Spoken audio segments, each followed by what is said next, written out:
I love amazing homes and I love exploring on my bike, so I thought I'd combine the two and make a route that goes through some of the most expensive neighborhoods in Minneapolis. If you'd like to try this route, there's a link below to the Strava route as well as a PDF with the map.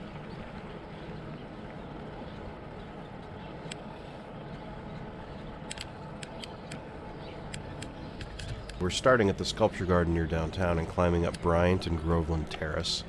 We're directly behind the Walker Art Center now. The beautiful home straight ahead with the green roof was built in 1909 and it was designed by the same firm that designed the Theodore Wirth House.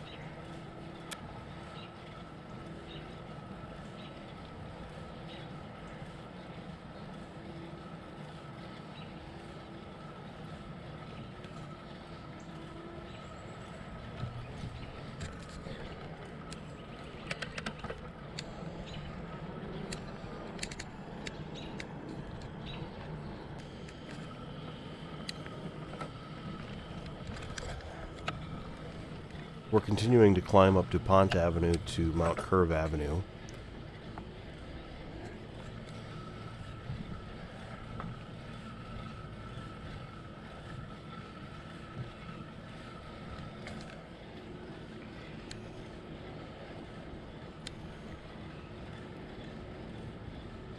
And the red brick home that you'll see at the end of the road straight ahead was designed by Harry Wild Jones, who also designed the Lakewood Cemetery Memorial Chapel and the Faribault City Hall.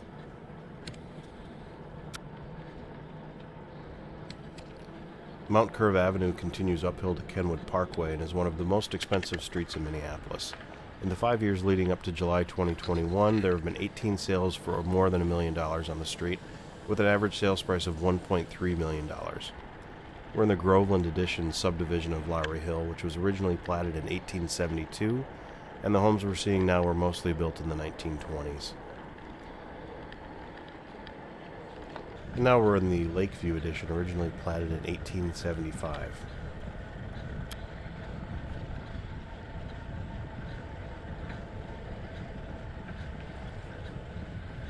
Coming up, you'll see the rare mid-century modern home on Mount Curve. It was designed in 1961 by Robert Bliss and last sold in 2017 for $2.3 million. And then next door to that is the historic Donaldson Mansion, built in 1906 for the founder of the Donaldson Department Store. The architect for that also built the Grain Exchange Building and the Ford Center.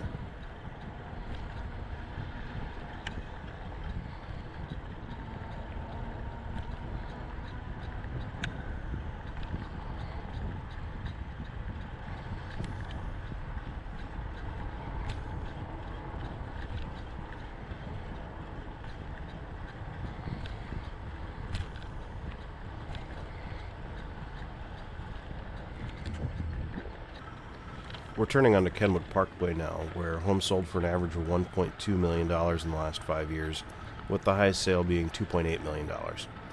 There have been 20 sales for more than $1 million on Kenwood Parkway in the last 5 years. This is also the highest elevation for our route, so you can sit back and coast for a while. We've climbed 112 feet so far from the Sculpture Garden.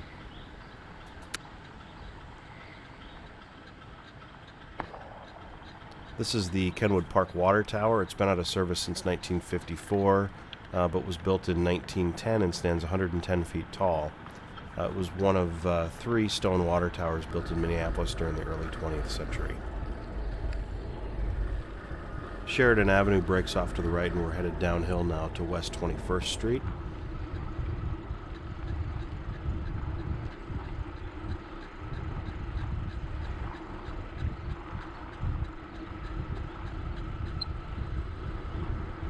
When we turn right onto West 21st, we'll see the home used for exterior shots on the early seasons of the Mary Tyler Moore Show. We're going to jog down a few short streets, and just off Burnham Boulevard, at about the 4-minute and 33-second mark, we'll see one of the only homes in Minneapolis designed by Frank Lloyd Wright, originally built in 1951. Then we'll turn onto Park Lane, which is perhaps the most expensive single block in the city because it backs up to Cedar Lake. And these homes actually have lakeshore, not just a view of the lake. Homes on Park Lane have an average sales price over the last 5 years of $2.2 million. Here's a beautiful modernist home originally built in 1936, the first international-style residence in the city. It was designated a landmark by the Minneapolis Heritage Preservation Commission in 1987.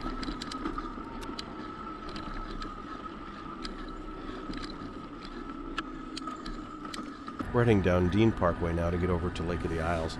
There have been 10 sales for more than $1 million on this little stretch over the last 5 years.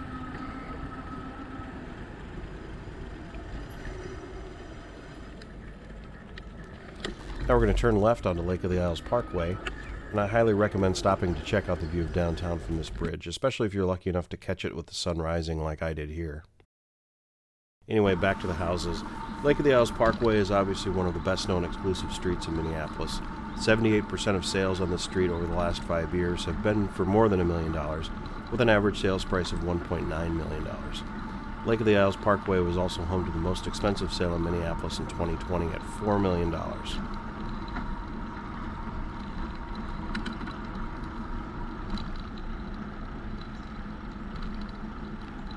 And here is that home, a beautiful Spanish revival designed by Frederick Soper in 1911.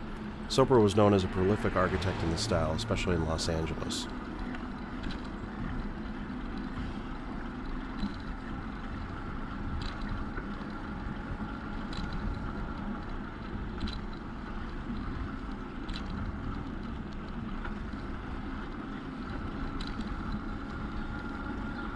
This is an amazing English Tudor mansion built in 1931 by Ernest Kennedy.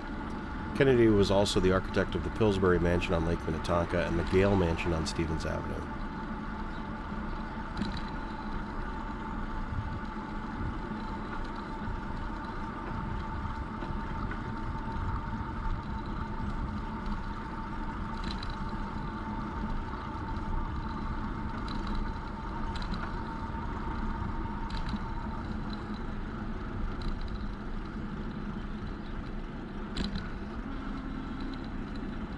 Now we're going to zip over on the Midtown Greenway to Bde Maka Ska.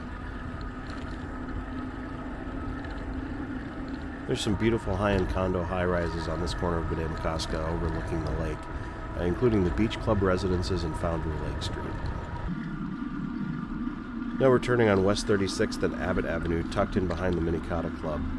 When it was originally built in 1898, there were no roads leading to the club, so the land extended to the lake and you would arrive at the golf course by boat.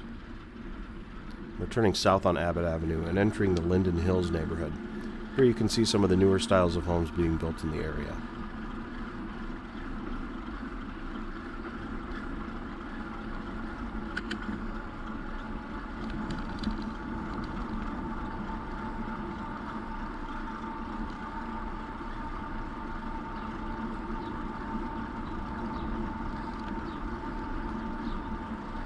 We're going to cut over to the west for a few blocks on 38th and then turn south on Ewing. These homes all face the south edge of the Minnetonka Club.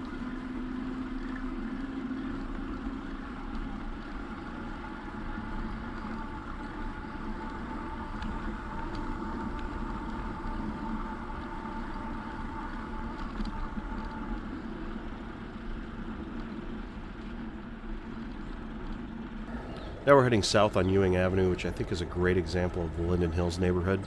There's some more modest homes here compared to what we've seen, but also some new infill development and rebuilds.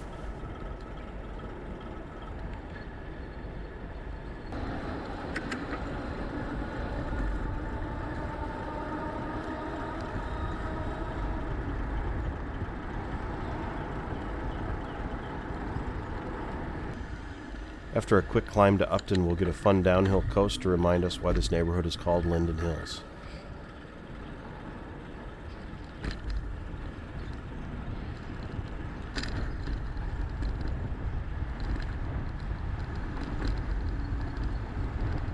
Now we're going to turn on to Lake Harriet Parkway. Lake Harriet Parkway in the last 5 years has seen 23 sales for more than $1 million and an average sales price of $890,000. It is also home to the most expensive sale in Minneapolis in the last 5 years, which was $4.5 million.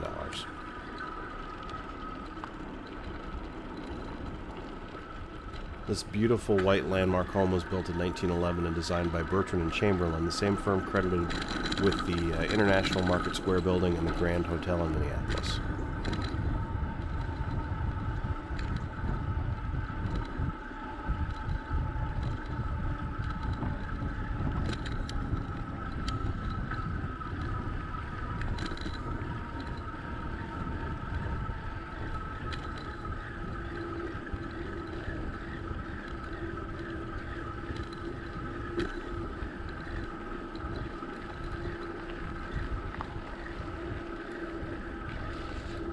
We're in the Fulton neighborhood now, and we'll soon cross over to the Lyndhurst neighborhood.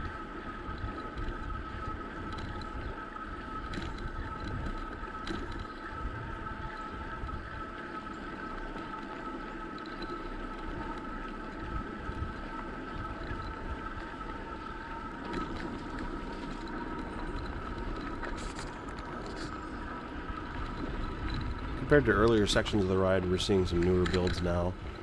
This stunning white colonial coming up right here was built in 1942.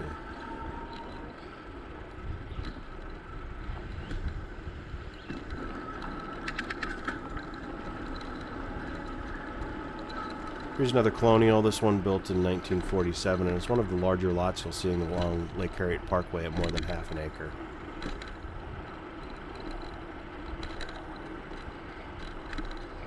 If you take the bike path along the lake, you'll miss a lot of the most stunning homes here, including this Federal Revival, built in 1926, and its Mediterranean neighbor, built in 1923.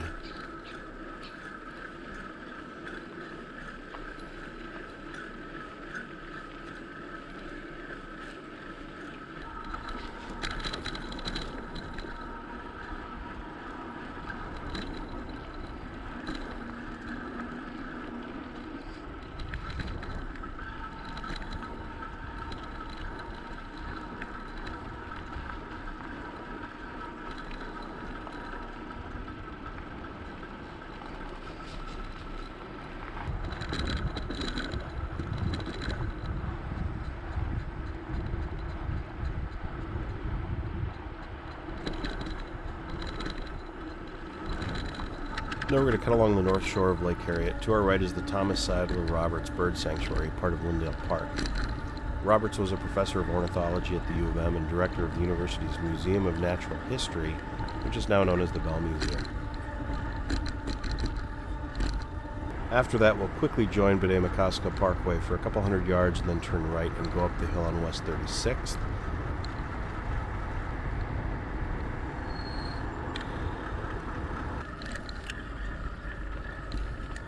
And then after a quick left on Irving Avenue, we'll keep climbing. Homes on this stretch of Irving Avenue have sold in the range of $420,000 to $1.2 million over the last 5 years. We're back on Bde Maka Ska Parkway after a quick downhill.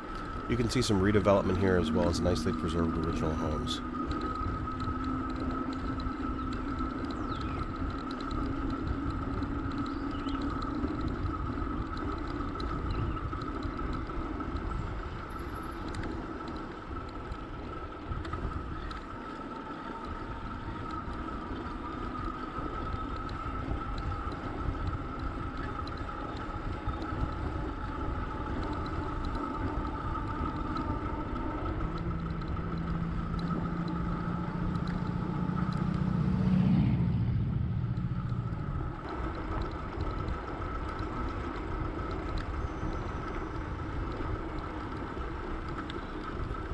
After crossing Lake Street, we're going to rejoin Lake of the Isles Parkway for a few blocks. This is the stretch of Lake of the Isles Parkway that we didn't see when we came through earlier because we were down in the little bluff on the trail.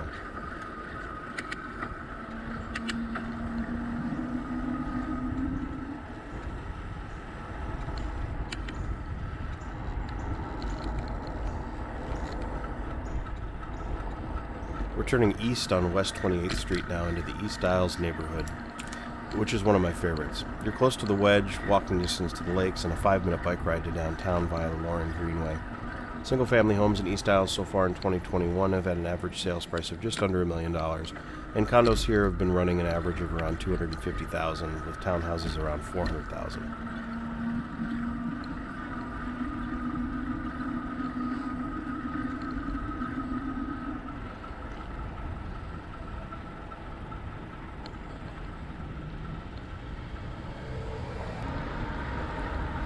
Now we're going north on Hennepin Avenue toward downtown.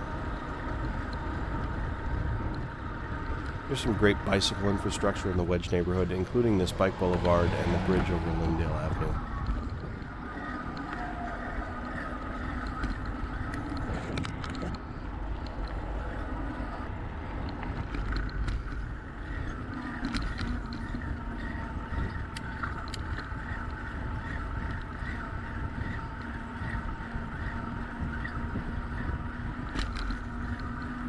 There's one last real estate gem to see before we get back, and that's this unassuming building at 510 Groveland, which you'll see here as we turn. This was the original luxury condo building in Minneapolis starting in the late 20s. Even today, the units in here run from about $500,000 to $1.5 million, depending on the size and floor.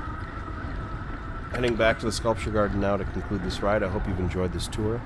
Let me know in the comments below if there are any other routes you'd be interested in seeing.